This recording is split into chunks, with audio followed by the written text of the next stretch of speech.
વાઘોડિયામાં સરકાર માન્ય સસ્તા અનાજની દુકાનના સંચાલકો સાથે પુરવઠા વિભાગની મીટિંગ યોજવામાં આવી હતી। ગ્રાહકોની સુવિધા વધે અને સંચાલકોને ઓનલાઈન પદ્ધતિની જાણકારી મળે તે માટે વાઘોડિયા ખાતે સસ્તા અનાજની દુકાનના સંચાલકો સાથે પુરવઠા અધિકારીની બેઠક યોજવામાં આવી હતી, જેમાં સંચાલકોને ઓનલાઈન પદ્ધતિના ઉપયોગની સમજણ આપવામાં આવી હતી તેમજ બારકોડેડ રેશન કાર્ડમાં ફિંગરપ્રિન્ટ વિશે પણ માહિતી આપવામાં આવી હતી। कम से कम 80% જેટલો તો કામ થઈ ગયું છે। હવે કઈ 20% જેટલું બાકી છે, એટલે છેલ્લા 2 દિવસ હમણાં ચાલુ છે કામ, 2 દિવસથી કામ ચાલુ છે। અને એમાં કયા આગળ કામ કરું છું? હાલમાં કઈ કામગીરી ચાલે છે? મનસુરભાઈ ઉમરભાઈના કામ ચાલુ છે। કેટલા ટકા જેટલું થયું? 80% જેટલું થઈ ગયું। અને હજુ વધુ આવશે એવું લાગે છે તમને?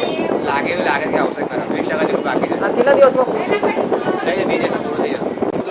જિલ્લામાં ખૂબ સારી રીતે અમલ થઈ રહ્યો છે અને એના ભાગરૂપે કઈ રીતે હિસાબ નિભાવવો, કૂપન સિસ્ટમમાં કઈ રીતે ઇન્સ્ટોલેશન કરીને કૂપન કઈ રીતે સારી રીતે નીકળી શકે, એનું કૂપનનું રીડિંગ થઈ શકે, એના માટે અમે 2 દિવસની અંદર જિલ્લાના તમામ તાલુકાઓમાં આ તાલીમનો કાર્યક્રમ રાખ્યો છે।